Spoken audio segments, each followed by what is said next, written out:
What have we learned from week 7 of the 2023 NFL season? The Buffalo Bills need to attack dudes in the 2024 NFL draft. And we're going to tell you why next on the Locked On NFL Draft Podcast. You are Locked On NFL Draft, your daily podcast covering the NFL Draft. Part of the Locked On Podcast Network, your team every day. What's up, Locked On family? Let's get locked in. Welcome back to the Locked On NFL Draft Podcast, your daily podcast covering your favorite draft prospects, part of the Locked On Podcast Network, your team every day. I'm your boy, Damian Parson, always on the ones and twos. You can find and follow me on Twitter at DP_NFL. I'm a national scout over with the Draft Network. And guys, happy Tuesday. And thank y'all for making Locked On NFL Draft your first listen today and every day. Shout out to you guys for being our everydayers. But I got to kick it over to Mr. LSU, my guy, the champ himself, Keith Sanchez. You can find and follow Keith on Twitter at TheTalentCode. Keep talking to him, baby. What's up, Locked On family? This is Keith Sanchez, senior draft analyst with the Draft Network, man, and 2019 national champ with those LSU Tigers, man. So you know that why we're here, right? We're here to bring you that championship level content surrounding the NFL draft 24/7, 365. That is myself. That is Damian Parsons, man, your dynamic duo to cover everything NFL draft. And like we like to say, man, college football, NFL football, it all starts with the NFL draft, man. So we are where you tap into, man, and come into it every single day for your daily content regarding football. DP, man, we have a slate, man. We do our NFL Week 7 recap. We have a what have we learned? We have rookie report, and then we have the game ball that we're passing out. So before we get started, DP, I want to give a shout out to our title sponsor. Listen, today's episode is brought to you by Gametime. Download the Gametime app, create an account, and use the code LOCKEDONNFL for $20 off your first purchase. Last-minute tickets, lowest prices, guaranteed. Keith, what have we learned from Week 7? The Buffalo Bills, right, who have not – a couple weeks ago, they looked like world beaters against the Miami Dolphins, right? Mm-hmm. They had the answer. All that stuff. Now they've lost Tre'Davious White, Matt Milano. They've lost some dudes, especially on defense. Keith, what I've learned is that they need to go back to the draft and they need to get some dudes. And not only just get some dudes, Keith, I feel like this team lacks physicality, right? In my mock for TDN this week, my mock 2.0, you know what I gave him, Keith? I gave him Tavondre Sweat from Texas. On the we want to know why, Keith? Because they are ranked top 7, if I remember correctly, in rush yards allowed defensively. Over 130 rush yards allowed per game. This team is a team that you feel comfortable running the football on. You feel comfortable being physical with. We saw that in the playoffs last January, right? Joe Burrow, Jamar Chase, the Cincinnati Bengals walked in there. They punched the Bills in the mouth, and the Bills didn't have an answer. Now, I will say this. The coaching staff, you got James Cook, and James Cook has looked better this year than he did as a rookie, right? He looked better this year. But there's no consistency in getting him the football and running the football. You put too much on Josh Allen, man. So for me, they need to change up how they do things a little bit, take less off of Josh Allen's plate, right? But also, they got to get physical on both sides of the ball. Yeah, I agree that there's absolutely no excuse, reason for losing to a New England Patriots team that is reeling, right? Like they were almost done, right? Like, can you feel like we're almost halfway through the season? That would have been the kill shot. That would have been the knockout. Like that would have been a wrap. Everybody, look, they're gonna pick top 5, right? Like they're gonna pick top 5, and not only that, DP, with the loss to New England Patriots, but your other loss, right? Come via the New York Jets, right? When they don't even have Aaron Rodgers, like you can't lose. Struggle against the Giants. Struggled against the Giants, right? And like you say, this every time the team say, hey, you know what? This is not even, a matter of X's and O's. We just gonna like muddy this thing up, right? We just gonna start like a quote unquote bar fight, and we just gonna get after it, and we're gonna see what happens, right? We're not trying to out scheme y'all. We're not trying to draw up no fancy design plays, right? We're just gonna line up, and we, like you said, we just gonna continue to hit y'all and see what happens. And we see the Buffalo Bills that, like you say, you losing games that you shouldn't lose. And then this is the other thing that I want to talk about, DP, that you say go and get dudes, right? They have to get dudes because and they have to change stylistically. Because what I've noticed, I'm gonna tell you when I got extremely concerned was in the first quarter. I think when Josh Allen threw that interception in the first quarter, right? And I said, I want to see if Josh Allen can have a bad first quarter and it doesn't go to a bad second third, and fourth quarter. Because every game, right? All three of those games that we talked about, the New York Jets, he started out bad and it finished bad, right? The New York Giants, he started out bad and it finished bad, right? And then this game, it started out bad and it didn't finish great at all. And so that's what I was paying attention to. And so I agree with you because if Josh Allen doesn't have it in the first quarter, right? We need to be able to take the ball out of his hands and say, you know what? We're going to have a drive where 9 out of 12 plays, you're going to be able to run the football, right? And just get Josh Allen back comfortable. And he's inside of his head, right? And he's not playing well because he's inside of his head. There's nothing else that this offense can do. And we talked about how it appears that it's lopsided in the sense of the fact of target Stephon Diggs, target Stephon Diggs, target Stephon Diggs. And that's what it's become, the Josh Allen and Stephon Diggs show instead of a Buffalo Bills football team. No, 100%. And Keith, to the James Cook point that I made earlier, he has 88 carries through 7 games, Keith. They have ran the ball 186 times for 790 yards. James Cook has he has 419 rush yards on the season. He's averaging close to 5 yards per carry, Keith, on the ground. He's only at 60 yards per game rushing. Like that, you talk about lopsided, like in terms of pass run ratio. While Josh Allen, man, like I think even in the game, I think he not yesterday, but Sunday, I think if I remember correctly, Josh threw the ball 41 times.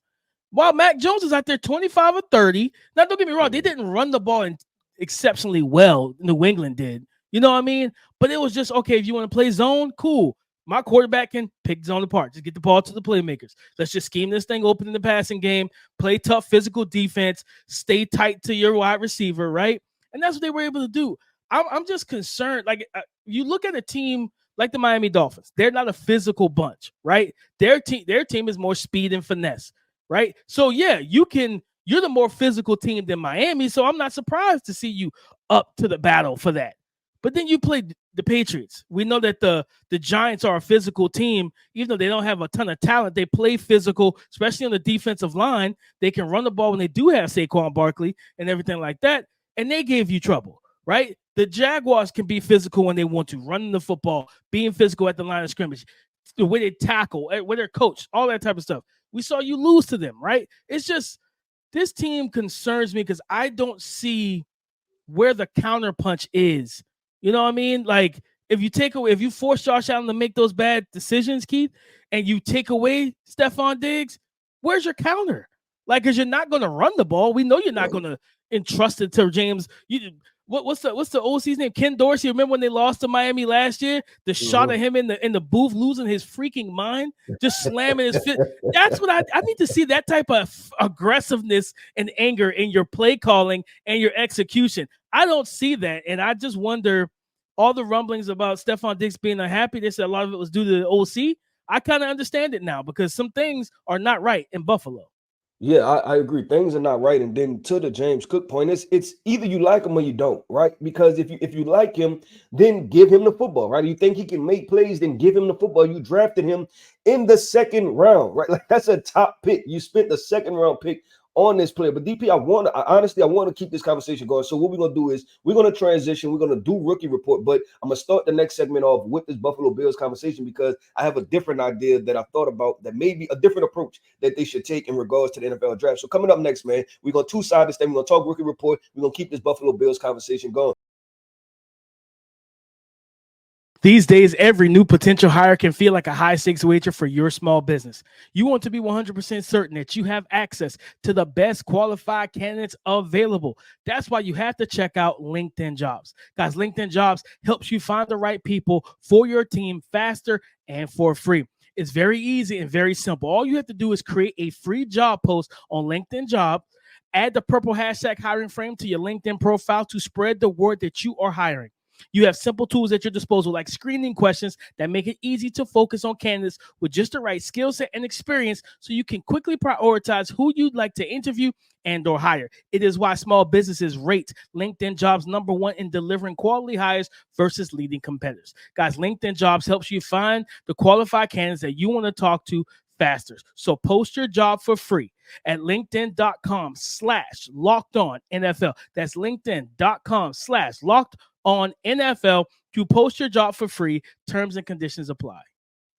Today's episode of Locked On NFL Draft has been brought to you by PrizePicks. PrizePicks is the largest independently owned daily fantasy sports platform in North America. They are the easiest and most exciting way to play DFS. It's just you against the numbers. Guys, PrizePicks is really simple to play. You can make your picks and submit your entry in less than 60 seconds. Quick withdrawals, easy gameplay, and an enormous selection of player and stat types are what makes PrizePicks the #1 daily fantasy sports app. Guys, for me, this week on PrizePicks, the NBA kicks off. So I am taking Jamal Murray on the over of 21.5 points versus the Los Angeles Lakers. And then I'm going to take LeBron James on the under versus the Denver Nuggets, the under of 23.5 points this week on PrizePicks. So guys, listen. All you have to do is go to prizepicks.com/LockedOnNFL and use the promo code LockedOnNFL for a first deposit match up to $100. All right, Keith. What angle do you think that they should take when it comes to talking about the Buffalo Bills for the NFL draft of 2024? DP, this is the other side of it, right? That most likely you're still going to be drafted in the 20s to 30s. Yeah, like 22 at the latest, right? Like, yeah. And that's if everything go bad. But I'm looking at those teams, DP, that and I'm about to pull the Rams, right? Like what Les Snead did. Because you haven't drafted necessarily well. These draft picks, your Kyer Elams, right? Your James Cook. We can continue. We talked about it before, right? In all of these players that you've drafted, Zach Moss, right? Like we can continue to go. All these players that you drafted, they haven't necessarily panned out over the past 2-3 years, right? And you're starting to see that.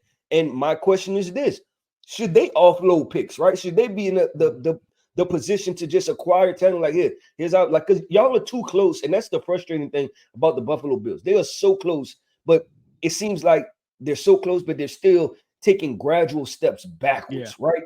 And that's the frustrating part. So my thing is this: do you just go acquire dudes via your draft picks, right? Like, hey, we need a defensive tackle, call Atlanta Falcons or call a couple other teams for one of these defensive tackles. Hey, can we get him off of your hands? Here's a 2nd round pick. Here's a 3rd round pick, right? And that way it's already proven NFL talent, DP. You have the foundation of your team, right? When you talk about Josh Allen, Stephon Diggs, right, with a couple playmakers, you have that foundation. It's the tweaks to the team and being able to be more multiple, right? That's what you're trying to do. And as big as the window is for the Buffalo Bills, right, you still want to kind of approach this as a win now mode. So I don't know if drafting another rookie and then just inserting him for this Buffalo Bills team is like, and then a rookie at the back end of the draft, right? Because usually your premium talent is top 10, top 15 picks, right? Even if in a loaded draft, the Buffalo Bills probably going to be picking 28, right? So you're going to get a good player. But my question is this: like next year, he's still going to be adjusting to the NFL, right? He's still going to be trying to get things situated. So you're probably not going to see high return on investment until year 2 or year 3, which we're talking about 2 or 3 years from now, right? So I don't know, DP, and this team can look vastly different how it's structured. So I would consider, hey, if I'm not seeing return on my investments, and that takes some sense of humility, right, and being able to say, hey, I'm just not hitting on them right now, right, and be able to trade them for proven NFL talent. No, and that's not a bad. Truthfully, that's not a bad idea, because the fact that you haven't drafted well, right? Like you need to go all in, like have that type of mentality, right? Go all in and say, you know what, we're trying to get to a Super Bowl, and not just get to a Super Bowl, we're trying to win. So first of all, I got to knock off right now. Like we talk about physical teams. I don't even want to see the Bills play the Ravens right now. The Ravens are punching people in the mouth defensively. They can run the ball still. And now Lamar Jackson, long as his wide receivers are catching the football, Lamar Jackson is dotting defenses up, man. So that's not a team you want to see the way that both teams are playing in the playoffs, right? The playoffs started today, and the Bills match up with the Ravens. You don't want to see that. No, I'm with you. Like, whether it's going out there and like you said, getting another defensive tackle, because playing Ed Oliver at 280, 90 pounds as a one tech isn't really a smart thing, in my opinion, right? Yeah, and I'm gonna read off some of these names, right? So I'm gonna leave out the 2023 draft, right, because that still has time to be, kind of shake out and be proven. But 2022, right? That's Kyer Elam, that's James Cook, that's Terrell Bernard, that's Khalil Shakir, right? Okay, where are those guys, right? I know Terrell Bernard, he plays. James Cook, we talked about his situation, and then Kyer Elam, that's a you're almost confused about what's going on there, right? Yeah. Then you look at 2021 DP. That's Gregory Rousseau, Boogie Basham is no longer on the team. Spencer Brown, Tommy Doyle, Marquez Stevenson, right? Where are those guys, right? Then you look at 2020, AJ Epinesa, Zach Moss, Gabriel Davis, Jake Fromm, and Tyler Bass, DP. So that's the past 3 drafts, and you're looking at the draft picks that you've made. Where are they as far as their contributions to the team? And we're seeing very low return on investment. And that's becoming the issue for the Buffalo Bills. And that's why they're so lopsided, because they haven't created a balanced team because they've missed at key positions. No, 100%. And you brought up the 2023 class, Keith, and you talk about the rookie report. Dalton Kincaid, finally, they got him the football. Now, there's a two-headed side of this coin. You got him the football in this game, but it was as a result of not being able to get Stephon Diggs the football in this game, and it hurt your passing attack, right? But I love the fact that they were able to get him involved and get him going in this game. I believe he led them in receiving with 8 receptions, 75 yards. And I want to say that the arrow's pointing upward, but I need to see it consistently. But he showed the ability, as he did at Utah, to get open in the quick game, make himself available, catch outside of his frame if you lead him away from defenders, smooth route running, right? Quick at the top of his breaks, those type of things, can find and sit in the holes and soft spots of zones. He can do those things, man. And if you get a matchup on linebackers, man-to-man, one-on-one, he can win that matchup.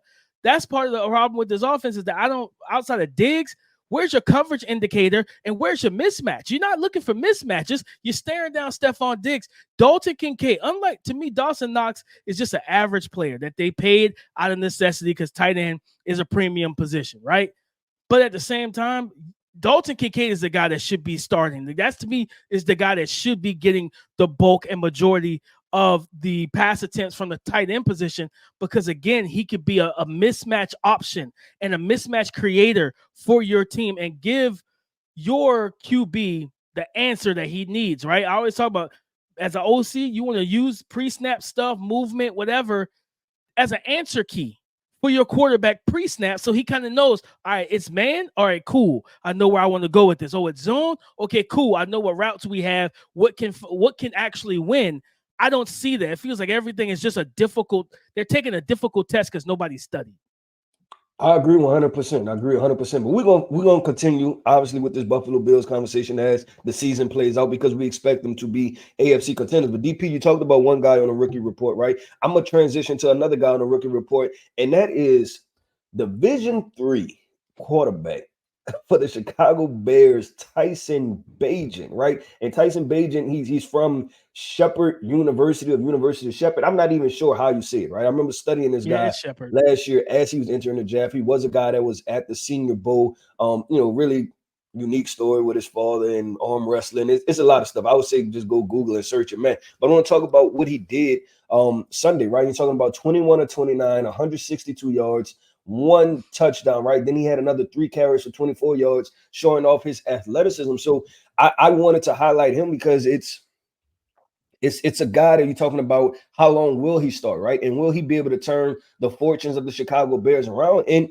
to be honest, DP, he played in rhythm. Like he didn't look like a bad quarterback. And you're talking about, we always talk about level of competition when evaluating guys and grading them. This guy was playing Division III football. And I want to tell you, I watched the film. It looks like Division III football, right? Like there's not even full stadiums, DP. There's other stuff going on in the background when you watch the film. So it's definitely a really good story, but I'm interested in the prospect or the player himself, right? And what he will be able to do for the Chicago Bears potentially moving forward. No, yeah, he played well, man. And I think it was crazy enough, he outplayed the veteran who really shouldn't have been playing, Brian Hoyer. They should have played Aiden O'Connell if you're the Las Vegas Raiders, but just another reason that their head coach is trending towards getting fired at the end of the season for bonehead decisions like that. But Tyson, and I give credit to Luke Getsy. They called a game plan where it wasn't too much on him, right? Get Deonta Foreman the football, right? Get your big running back going, in the run game, but also dump off stuff like it's. They made it They made it simple for Tyson in his first. They didn't try to throw the whole kitchen sink at him. They made it simple. It worked for his skill set, and he looked good because of it. Crazy enough, maybe if you do that for DP, I was just about to say that. I was like, it's crazy, but you know what it is? It's the same thing, and you see these offensive coordinators. It's the same thing that that Kellen Moore did last year when Dak Prescott got hurt, and then Cooper Rush came in, and they changed the entire game plan. It was like, hey, let's it's almost like they worked a little bit harder, right? Like, let me make sure this play design is correct. Let's You're make sure not that talented. You're not our guy, so I'm gonna make it as easy for you as possible. Yeah, and then the regular quarterback is like, hey, let's just throw whatever we want to throw at him. It's amazing how that works sometimes. So we'll see what that means for Justin Fields in Chicago, right? And what that means for Tyson Bagent, because it'd be a really interesting story just to see how that thing unfolds. Now, do I think that he will prevent them from drafting a quarterback if they're sitting that high? No, he won't. But still be an interesting story talking about a rookie. And guess what, DP? Because there's a lot of teams that need a lot of quarterbacks. And anything that's Brock Purdy is showing us that if you put somebody in a good situation, then they could potentially perform. But DP, let's keep this thing, keep it flowing, man. Let's hop into this locker room. Let's pass out these game balls for the NFL week performances. Guys, you shouldn't have to worry or stress when buying tickets for your next big event.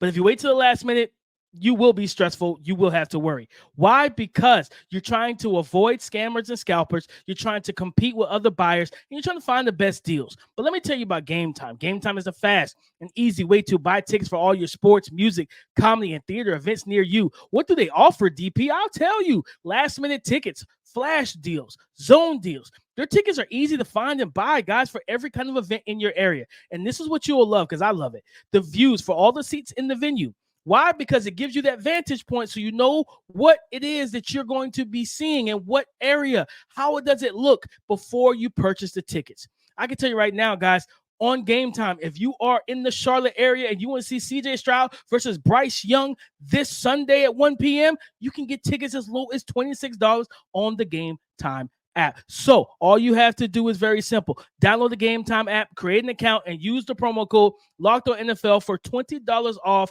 your first purchase. All right, Coach K, who gets your NFL game ball after week 7? DP, I'm keep this simple, man. We talked about the Bills at the top, right? And as much as you want to blame the Bills, I'm gonna give a little credit to Mac Jones, DP. I'm the Mac attack, man. I'm gonna give him credit for it. He had a highly efficient game. I think he was 25 of 30, I believe, in that football game. I believe a pair of touchdowns, a pair of throwing touchdowns, and just competency, right? And it's sad that that's where we are with the New England Patriots offensively, but it looked competent, right? It looked like, okay, this is what this is supposed to look like. We're using these weapons in this way because they fit in this order, right? And in the drives, they had a tempo to them, right? And they had intent to them. And I think that was big for me, that it was like it had purpose, right? A lot of times you watch New England Patriots, like, what are y'all doing? Like, I don't even know what the play calls are. I don't know the protections, right? I'm not sitting in y'all meeting rooms, but I know that ain't right. You know what I'm saying? Like, I can tell you that ain't right. So I wanted to give my game ball to Mac Jones, DP. No, and he played well, and truthfully, he did what you wanted him to do. Like I said, be a point guard, distribute the ball, get it out to his weapons. Don't make the crucial mistake, and he didn't do that, Keith. He didn't do that, and he got them a dub. Got Bill Belichick his 300th win, his 300th win of his career, man. So shout out to them. Big time win. They needed that in New England. They needed that bad. There was a confidence boost for sure. A confidence boost big time in Boston, Mass, man. But for me, my game ball, listen, we called it before the season. Lamar Jackson and the Baltimore Ravens. Todd Monken, that offense. Yeah, Lamar had a day yesterday. And it was crazy because coming into that game, a lot of people, and I understood it, like the Detroit Lions playing good football, playing well, right? Only had one loss all season, right? Lamar Jackson walked into that game, Keith. He just looked locked in from the get-go. He was 21 to 27, 357 yards, three passing touchdowns, also 9 carries, 36 with 1 rushing touchdown as well. And he fed the ball to all of his receivers. He fed the ball to everybody, the running back, the tight ends, fullback. Pat Rashad had the 28-yard reception. But he's playing with such poise and confidence right now. Whereas one play, he's kind of rolling out, extending the play.